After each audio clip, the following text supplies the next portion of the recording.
kan Bung Permadi bertemu sama Ibu Rita Mulyartono. Ibu Rita Mulyartono yang adalah beliau itu adalah guru pembimbing dari retret anak-anak yang ada di Sukabumi itu. Jadi yang dia jadi saksi korban mata persekusi. dan korban Yes. dan saksi mata Yes. yang terjadi, apa yang ada terjadi di situ dari kejadian awal sampai akhir. Oke, dan juga bagaimana peristiwanya, terus juga selain dengan Bu Rita kan bertemu sama lawyer ya? Ada lawyer yang mau memberikan pendampingan hukum kepada Ibu Rita. Oke, jadi ini kan ada kasus perusakan villa, pembubaran retreat, Yes. terus kemudian soal anak ya, trauma anak-anak yang menjadi korban. Ya, betul. Nah, itu gimana ceritanya, perkembangan terbarunya? Jadi ini kejadiannya, aku singkatnya kejadian Ya. tanggal 27 Juni kemarin, hari Jumat. Pasca ba'da Jumat itu, warga itu datang berduyun-duyun menggeruduk kegiatan retret ya. Jadi ini bukan ibadah loh.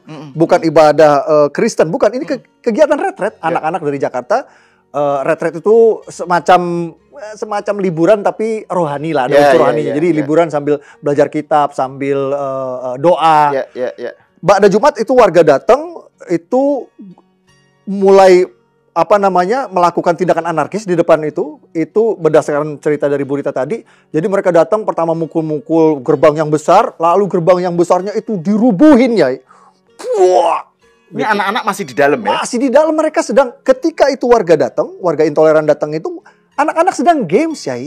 Aku kan tanya tadi, ini apa yang membuat warga ini terprovokasi untuk membubarkan kalian, ini apa? Apakah kalian sedang ibadah di situ? Tidak, Pak. Kami sedang game, anak-anak lagi main, permainan. Jadi kami sedang tidak ibadah di situ. Terus warga datang ngerubuhin gerbang besar ya, dirubuhin sama warga. Udah gitu disambitin. Dan ini ratusan ya? Puluhan. Jumlah pastinya aku nggak tahu berapa, mungkin ya antara puluhan sampai 100 lah. Pokoknya kalau udah lihat dari videonya ya, itu sekitar puluhan lah mungkin ya, kayaknya lebih tepatnya ya. Terus berdasarkan cerita Bu Rita tadi, mereka lemparin batu ya. Bayangin ya, mereka teriak-teriak lemparin batu, anak-anak sampai stres semua ya. Terus akhirnya mereka dipaksa keluar, diusir dari villa sambil mereka merangsak masuk kan? Merangsak karena gerbang diambrolin gitu kan. Karena gerbangnya dirubuhin, akhirnya mereka bisa masuk, mereka teriak-teriak mengusir itu semua anak-anak dari villa itu. Terus Ibu Rita itu seperti ada simbol salib yang diturunkan juga. Nah, itu belum. Jadi ini aku cerita kronologinya dulu. Jadi diusir, terus mereka masuk ke dalam mobil. Jadi Ibu Rita di videonya yang viral itu dia juga cerita. Jadi kami karena ketakutan, kami yang di pikiran kami cuman gimana caranya nih anak-anak cepat masuk mobil. Mereka menggiring anak-anak masuk mobil, mereka keluar mobilnya, pengen buru-buru pergi dari situ. Dan ketika mobil menuju keluar dari dalam villa keluar jalan, itu dipukulin mobilnya, ditendangin, dilemparin batu, dibaret. Kebayang anak-anak itu stresnya kayak gimana ya. Baru seperti yang Yai bilang, baru ketika mereka sudah pergi dari situ, warga masuk ke dalam, barulah melakukan perusakan properti di dalam itu. Itu yang seperti videonya yang kita lihat viral itu. Jadi itu terakhir setelah mereka keluar dari villa. Itu pas kejadian udah ada polisi nggak? Ada Kapolsek di situ, ada Polsek, ada Babinsa kalau nggak salah ya. Ada, itu di video juga kita bisa lihat. Ada seragam coklat dan seragam loreng. Loreng hijau, itu ada. Tapi berdasarkan pengalaman saya memang Yai, saya ini udah 3 tahun ini Yai. Saya memfokuskan aktivisme saya untuk memberikan pendampingan, memberikan advokasi kepada jemaat-jemaat gereja yang mengalami persekusi, yang ibadahnya dibubarin, yang gerejanya atau rumah ibadahnya ditolak. Jadi saya tahu persis. Saya tahu persis karena sejak kita ngomong 3 tahun terakhir aja. Ini sekarang 2025, 2024, 2023. Kalau kita mundur 2 tahun aja, 2,5 tahun ke 2023, itu Yai, dari awal tahun 2023 sampai sekarang 2025, kasus seperti ini bukan pertama kali. Ini sudah rutin, sesuatu yang terjadi setiap bulan. Setiap bulan ada satu kasus Yai. Dan minimal satu kasus. Itu yang viral. Ya. Apalagi yang nggak viral. Mungkin kalau yang nggak viral ada 2-3 kasus per bulan ya, di berbagai lokasi di Indonesia, tapi memang umumnya sering terjadi di Indonesia bagian barat. Nah, jadi memang berdasarkan pengamatan saya selama 2,5 tahun ini, memang kenapa saya juga nggak nyalahin ke Babinsa sama aku tidak menyalahkan aparat lokal yang ada di TKP. Karena saya tahu ketika masa datang, aparat yang hadir di lokasi itu paling tinggi Polsek, dan Babinsa. Polsek itu berapa sih personilnya? Mungkin 3-4 orang, satu kantor ya kan. Begitu juga Babinsa mungkin yang standby di kantor juga cuma 2-3 orang. Jadi umumnya para aparat ini, maaf, ini fakta. Para aparat ini takut sama massa yang banyak itu. Makanya dalam setiap kasus intoleransi itu, dalam setiap kasus pembubaran ibadah, penolakan rumah ibadah, selalu terlihat seolah-olah si aparat ini, entah itu dari Polsek atau dari Babinsa, seolah-olah seperti memihak kepada warga intoleran. Cuma berdiri-diri aja, ngeliatin, gitu lah. Bahkan ada kadang-kadang bikin statement-statement yang memihak kepada warga intoleran. Itu aku bisa paham, aku nggak nyalahin mereka, psikologis manusia, polisi juga manusia, tentara juga manusia, ngelihat warga berduyun-duyun datang, mereka takut. Apalagi warganya udah mulai anarkis, ricuh, teriak-teriak. Akhirnya mereka diam. Gitu ya. Dan itu juga kadang-kadang mereka nggak punya tupoksi, nggak ada tupoksinya bagaimana cara menghandle situasi apa gitu ya. Kalau mau lebih spesifik lagi, memang ini masalah sosialisasi. Karena ini kan semua akar masalahnya ada di SKB 2 Menteri. Jadi SKB 2 Menteri ini ada butir-butir yang memang mempersulit untuk rumah ibadah itu didirikan di tempat-tempat tertentu. Karena kenapa? Karena ada pasalnya, ada butirnya di situ yang berbunyi rumah ibadah kalau mau didirikan itu harus dapat izin 60 warga, tanda tangan 60 warga plus RT, RW, lurah, camat. Ini kita harus akui, ini membenturkan warga dengan jamaat.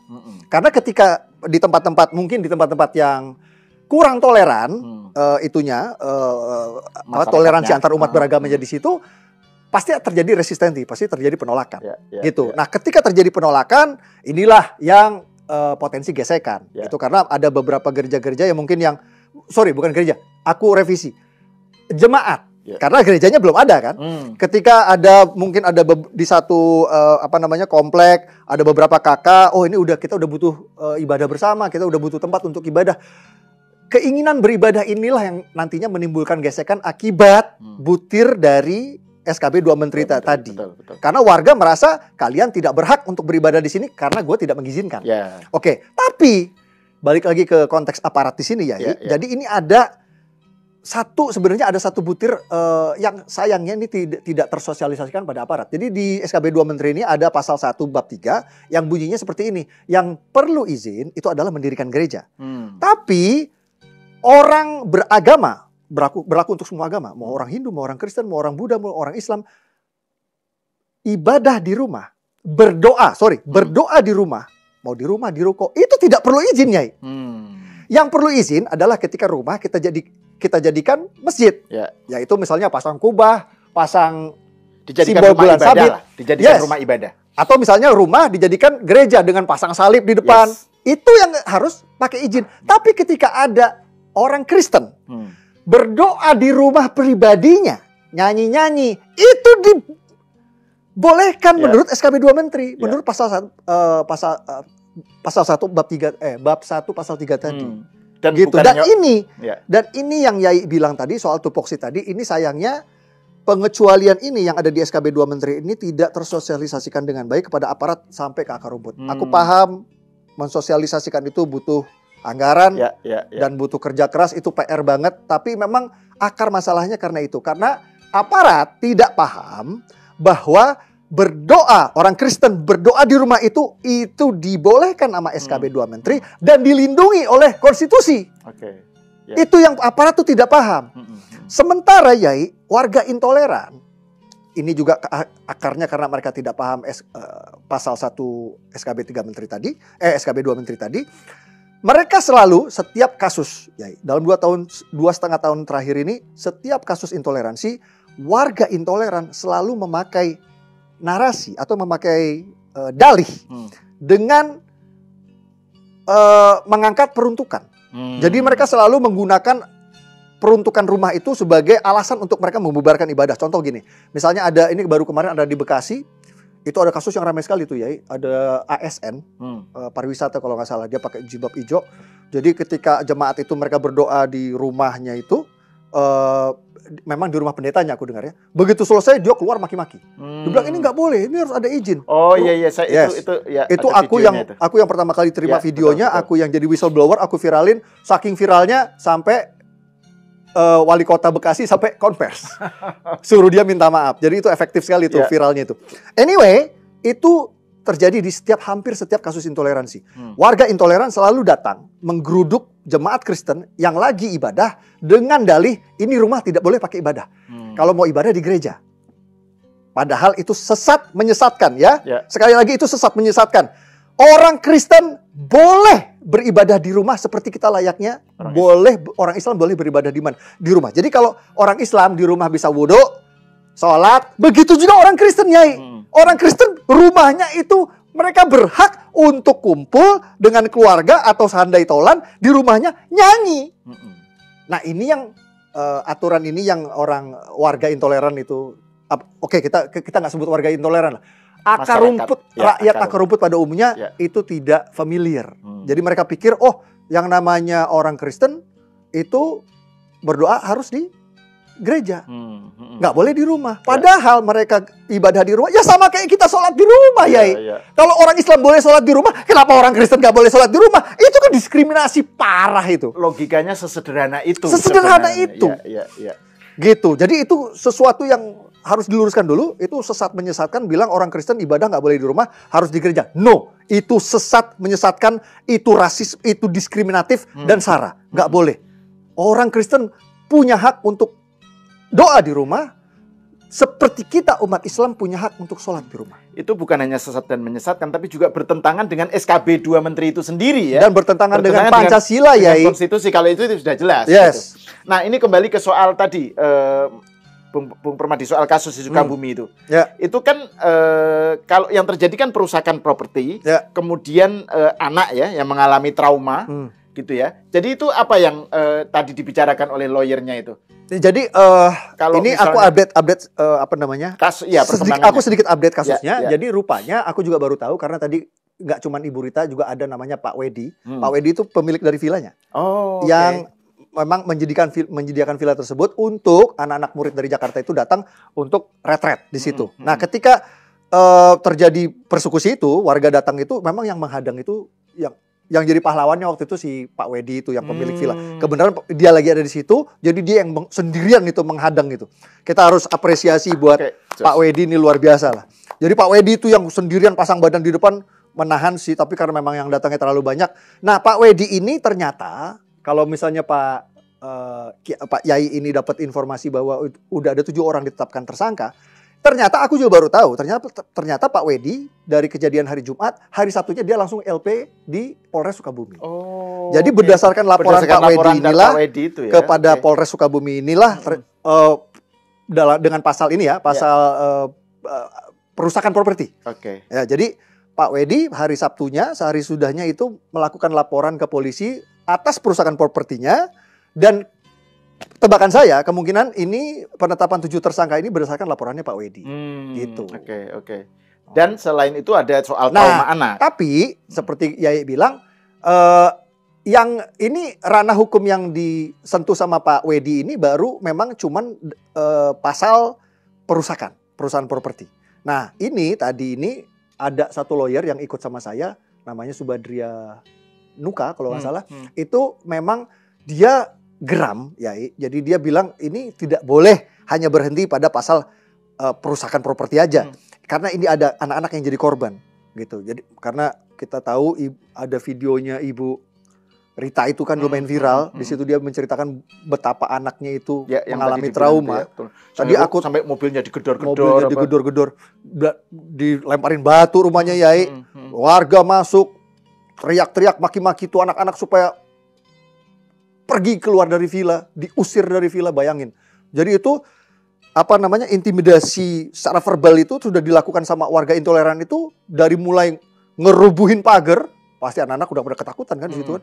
Lemparin batu ke dalam rumah, ke genteng, udah gitu masuk ke dalam rumah, terus maki-maki penghuni rumah, mengusir mereka dari villa yang di ujungnya mereka masuk mobil, mobilnya dipukulin, ditendangin, dilemparin batu. Jadi bisa kebayang itu betapa takutnya anak-anak itu.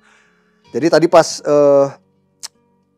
pertemuan dengan Ibu Rita dengan Pak Lawyer ini, Pak Lawyer intinya bilang, ini Bu, ini kita tidak bisa membiarkan ini. Karena ini adalah sesuatu yang biadab sekali ya.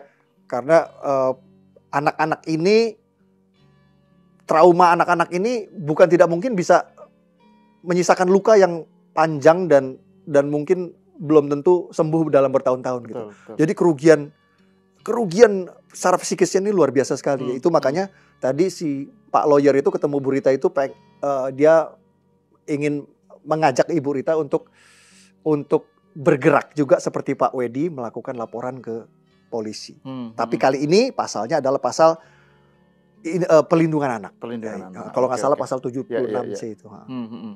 Dan gitu. Ini juga kan yang lebih kelihatan bahwa ini biadab banget itu karena ini mereka melakukan game, ngadain game, bukan di gereja, dan ini di villa, di properti orang personal gitu loh. Anak-anak sekolah, anak-anak loh Yai, remaja pun belum.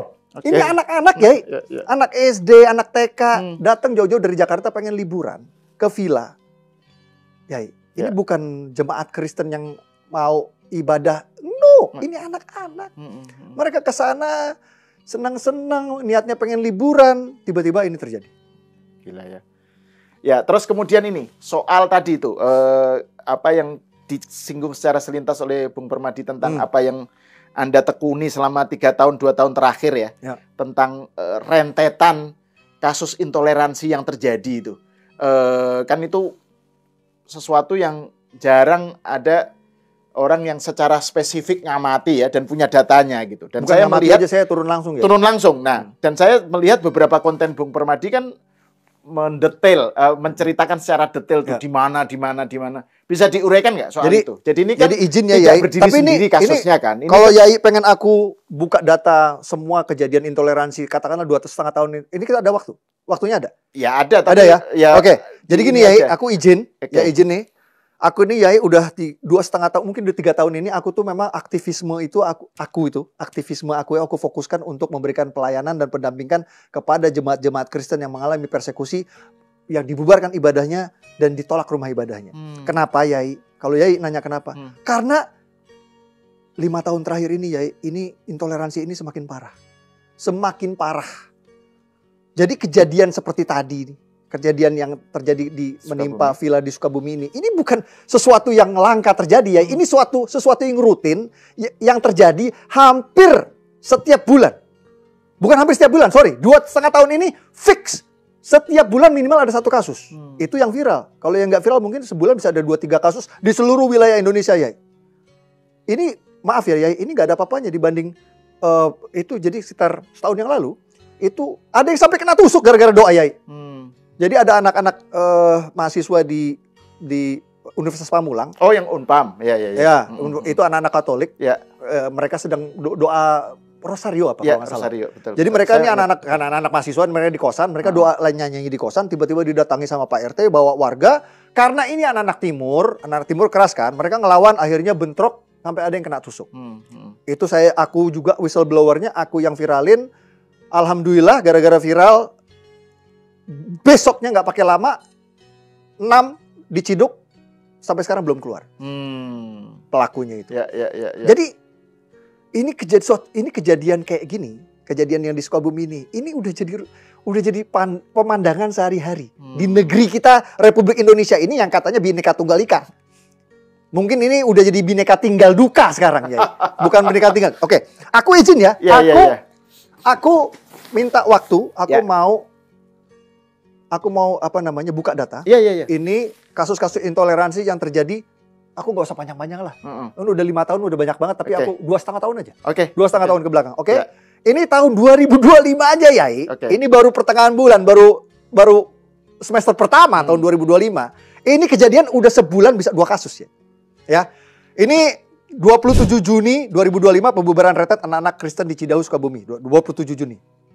25 Mei 2025 itu ada penolakan rumah ibadah Kristen di kota Samarinda. 9 Mei 2025 ada penolakan sekolah Kristen di kota Parepare. 22 April 2025 ada penyegelan rumah ibadah POUK Tesalonika oleh Pemkab Tangerang karena mereka dilarang ibadah Paskah. Bayangin.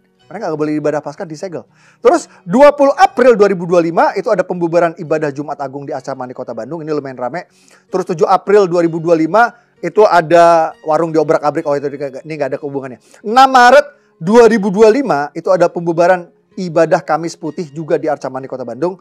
Ini juga rame banget. 12 Februari 2025 adalah penolakan festival kuliner non halal di Kota Solo. 4 Februari 2025 ada penolakan rumah ibadah Kristen di Kota Makassar. 24 Januari 2025 penolakan pendeta Peter Yongren di Kota Palu. Lengkap.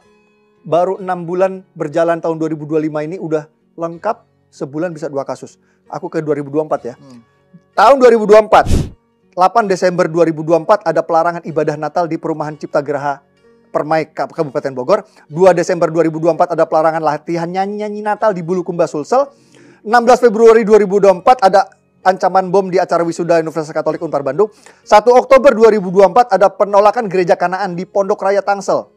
Terus 22 Desember 2024 ada pelarangan ibadah minggu di Perumnas 2 Bekasi Selatan, itu yang aku cerita barusan. Ya. Terus 20 September 2024 itu ada penolakan sekolah Kristen Gamaliel di Parepare Sulsel. 2 September 2024 pembongkaran gereja Jemaat GBI di Damas Raya Sumbar. Terus 1 Agustus 2024 ada percobaan bom di gereja Kota Malang. 3 Juli 2024 itu ada pelarangan festival kuliner non halal di Kota Solo Jateng lagi. Solo lagi. 1 Juli 2024 pelarangan ibadah Jemaat GPDI Tarik Sidoarjo oleh kepala desa. Ini juga lumayan viral videonya. Terus 8 Mei 2024 pembubaran doa di perumahan Cireme Indah Gresik. Ini sama ASN guru kalau nggak salah. Ini aku viralin dan gurunya dipecat. Terus 5 Mei 2024 ini yang penganiayaan dan penusukan mahasiswa dan mahasiswi Katolik yang sedang doa Rasorio oleh oknum RT dan warga di Pamulang. Alhamdulillah udah diviralin dan 6 tersangka udah ditangkap sama polisi, sampai sekarang belum keluar. 16 April 2024, persekusi rumah doa di Pandeglang, Banten.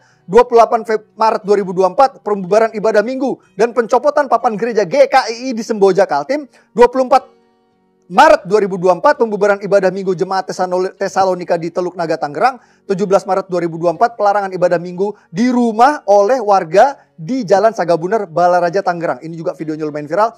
25 Februari 2024, penyulitan ibadah Jemaat GKI Bajem Ciracas oleh oknum RTW. 1 tahun lagi ya izin. Aku kelarin 1 tahun lagi. 2023, 31 Desember 2023, kegiatan Natal di Gereja Katolik Santo Filipus dilaporkan polisi. Kegiatan Natal dilaporkan polisi oleh warga Kota Banjar, Jabar. 25 Desember 2023 ada pelarangan ibadah Natal di Desa Merbau, Kecamatan Bunut, Riau oleh kepala desa. 17 Desember 2023 pelarangan ibadah minggu di Kapel di Ruko, Depok oleh warga. 12 Desember 2023, gila nih. Sebulan 2 kasus ya. Penolakan sarana ibadah Jemaat Kristen di Sindang Jaya, Tangerang oleh warga. 30 Agustus 2023 persekusi dan pengancaman bacok. Mereka mau ibadah sampai mau dibacok kepada Jemaat GPI Kampung Nias di Kampung Nias 3 Banuaran, Kota Padang. 21 Agustus 2023 penolakan ibadah minggu Jemaat GMS oleh warga Tanjung Morawa. Terus 14 Agustus terjadi lagi penolakan ibadah minggu Jemaat GMS oleh warga Tanjung Morawa, Sumatera Utara. Jadi minggu ini ditolak, minggu depan ini ditolak lagi. 10 Agustus 2023 ada vandalisme penghancuran gereja Pantekosta GUPDI di Kota Batam. 6 Agustus 2023 penolakan ibadah minggu Jemaat GMS oleh warga Tanjung Meraya. Ini yang sama lagi. Jadi ditolak lagi. Nah ini 30 Juli, 24 Juli, 5 Juli. Minggu. Ibadah minggu.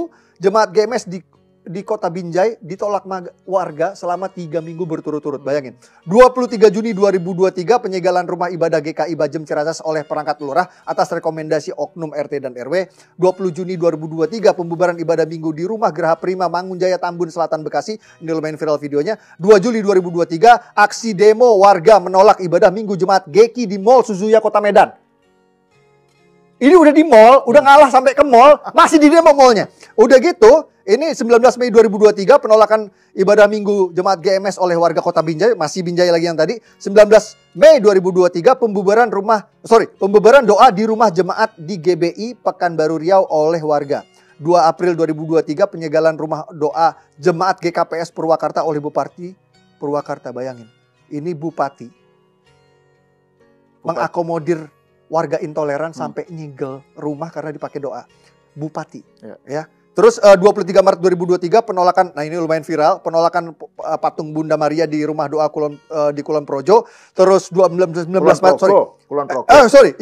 Kulon Progo. Kulon Progo Jogja. Ya. Itu rame itu. Itu rame, ini viral banget. Terus 19 Maret 2023 penolakan ibadah Minggu Jemaat GKPS Purwakarta, ini lebih rame lagi. Ini yang Pak RT pakai baju biru, pakai topi masuk ke ibadah Minggu, bubar. Ya. Itu tim kita yang bergerak ke sana ngelaporin, udah ditangkap sama Pak Kapolda karena Pak Kapoldanya udah udah akomodatif sama kita, tapi rupanya kejaksaannya masuk angin. Akhirnya dilepas sama kejaksaan. Terus 28 Februari 2023 penolakan ibadah Minggu Kristen di Tarakan, Kalimantan.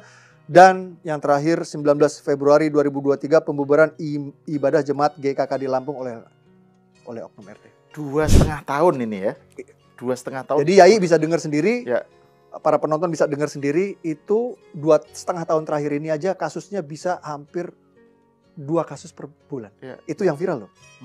Yang nggak viral mungkin lebih dari situ. Nah, itulah kenapa Yai, kalau Yai tanya kenapa saya tergerak untuk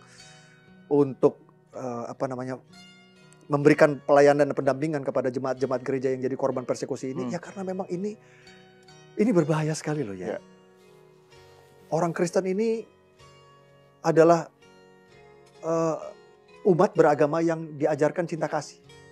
Kalau ada orang zalim ke mereka mereka selalu bilang, ya Tuhan, ampunilah mereka tidak tahu apa yang mereka buat. Itu baru satu dalil. Nanti dia kasih dalil, semua dalilnya itu memaafkan gitu. Tapi aku tahu ya, mereka juga manusia, mereka punya kesabaran. Yang aku takut sampai amit-amit ya, kalau selama ini tidak ada atensi dari pemerintah, tidak ada upaya mitigasi untuk membuat ini jangan terjadi lagi. Aku takutnya suatu hari nanti mereka kehilangan kesabaran, gimana ya? Amit-amit nauzubillah min dalik, sampai mereka melakukan pembalasan di satu tempat.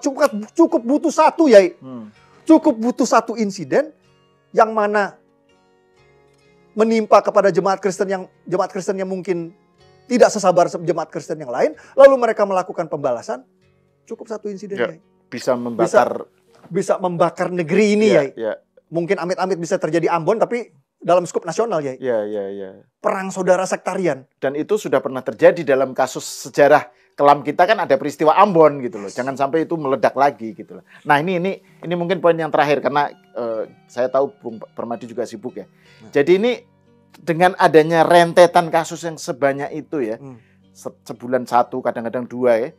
Ini what is to be done? Apa yang perlu dilakukan? Negara karena harus kan hadir ya. Iya itu, makanya saya mau nanya. Jadi dengan konteks yang sekarang Pak Prabowo Gibran gitu ya, dan Bung Permadi kan juga tahu lah apa yang seberapa jauh komitmen Prabowo Gibran terhadap isu kebinekaan dan toleransi lah ya. Nah ini apa yang harus dilakukan dan seberapa jauh sebenarnya yang sekarang ini sudah dilakukan? Saya ini pendukung militannya Pak Jokowi. Saya ini cinta sekali sama Pak Jokowi. Tapi saya harus bilang, Pak Jokowi itu gagal urusan intoleransi ini.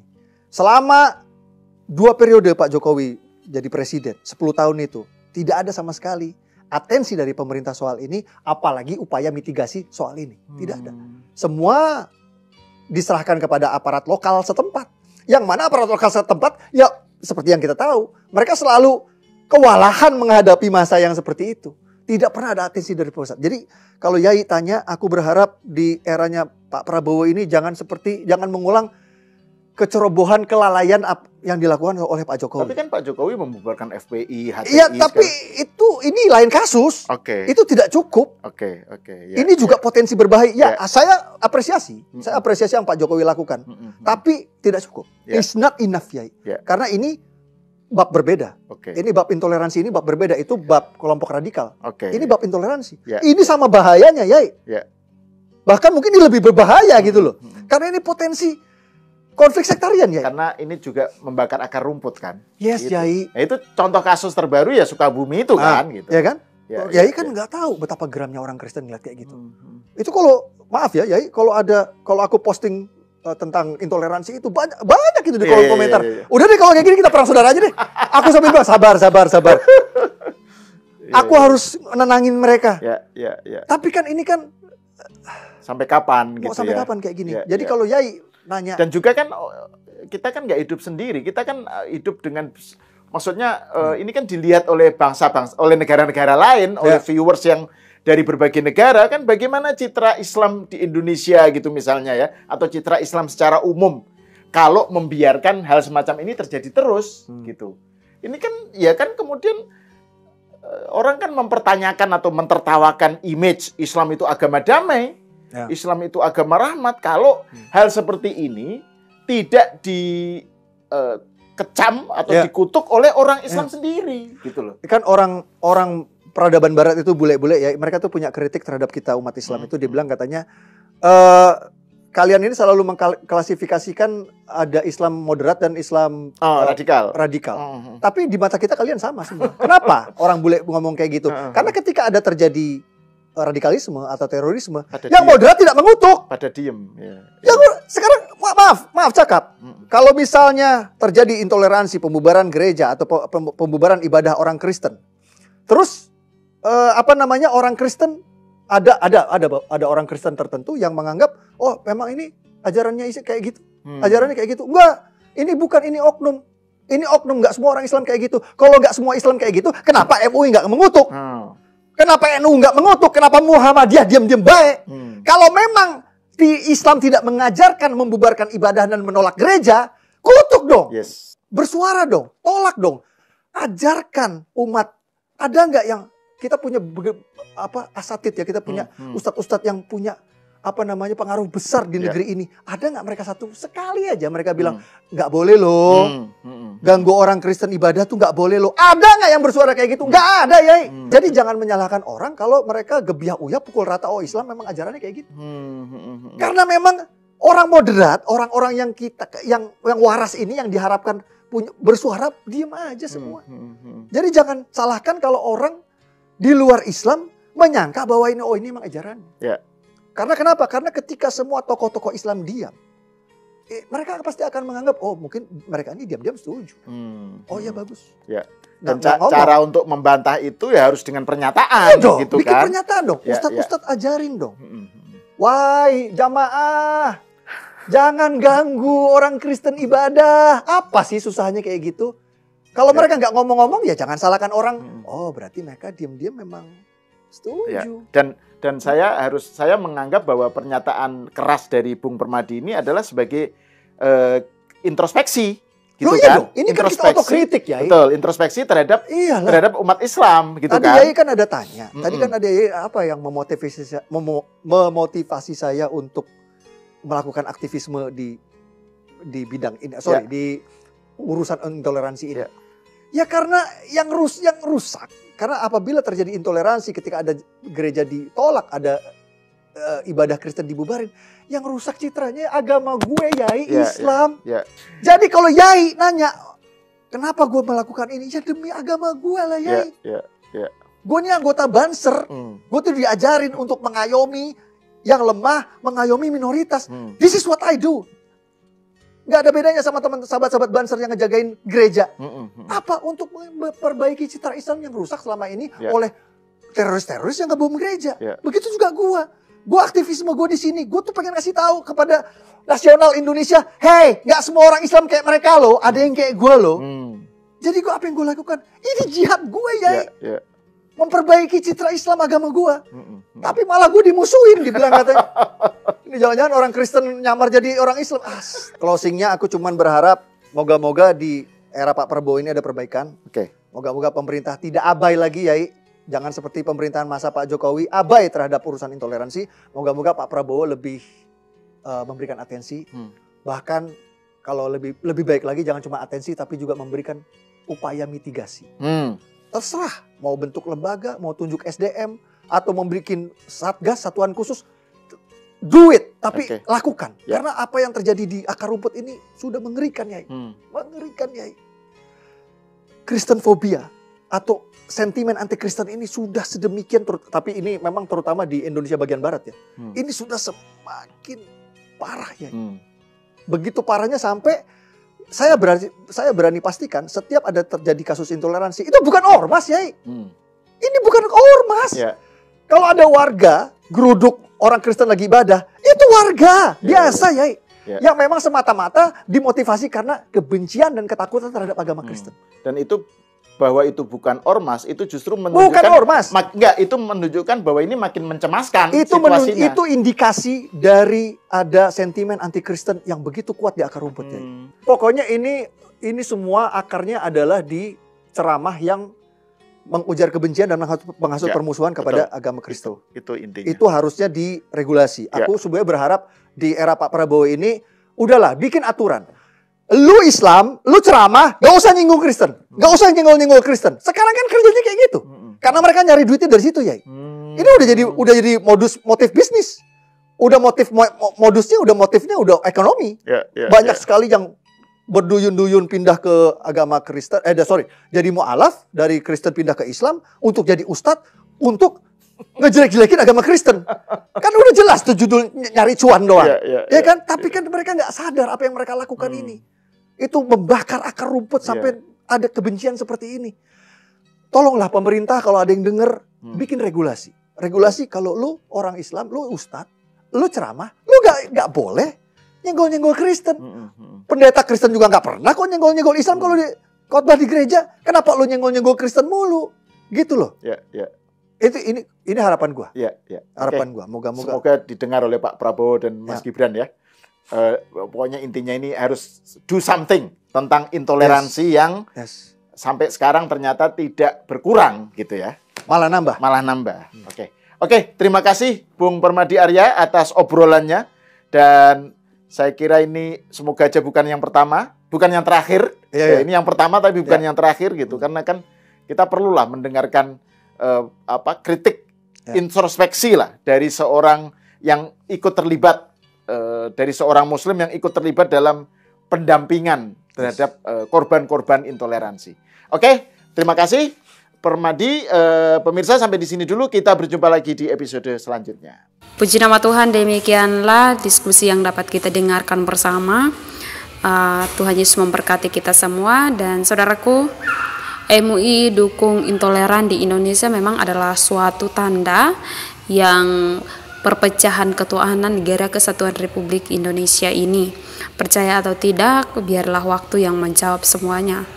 Dan MUI ini juga memang harus bubarkan dan ditangkap pendakwa-pendakwa yang mengajarkan akan ujaran kebencian serta intoleran. Karena kita tahu bersama bahwa Indonesia adalah negara mayoritas Muslim, dan di mana kita sadari bahwa ternyata penceramah-penceramah di Indonesia itu kebanyakan mereka suka memprovokasi akan umat-umat, terutama umat Islam yang awam, sehingga yang sekarang mereka lakukan itu adalah menjalankan perintah atau menjalankan apa yang mereka dengarkan dari penceramah mereka.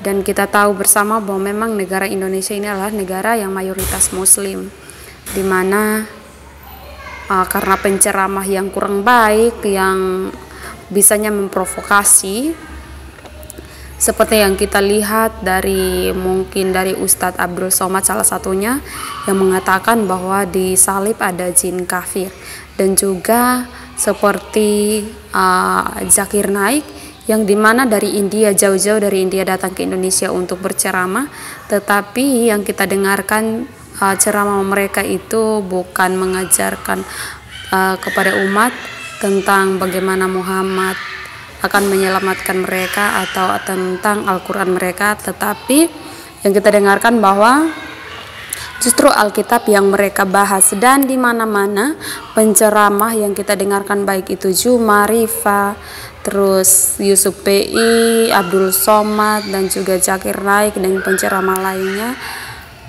di mana mereka ketika berceramah yang dibahas bukannya Quran tetapi Bible orang Kristen. Nah saudaraku, inilah yang harus disingkirkan dari negara tercinta kita ini, karena ini merusak akan persatuan Republik Indonesia. Ya saudaraku, demikianlah video diskusi yang kita dengarkan bersama. Tuhan Yesus memberkati kita semua, dan Jangan lupa dukung dan juga support channel ini dengan cara like, komen, dan juga subscribe agar pelayanan kita ini semakin menyadarkan banyak jiwa, menyelamatkan banyak jiwa, dan menyadarkan akan orang-orang yang belum mengerti dan belum mengenal akan kebenaran. Ya, sekali lagi terima kasih buat semuanya. Doa kami selalu menyertai saudara semuanya, dan shalom, sampai jumpa.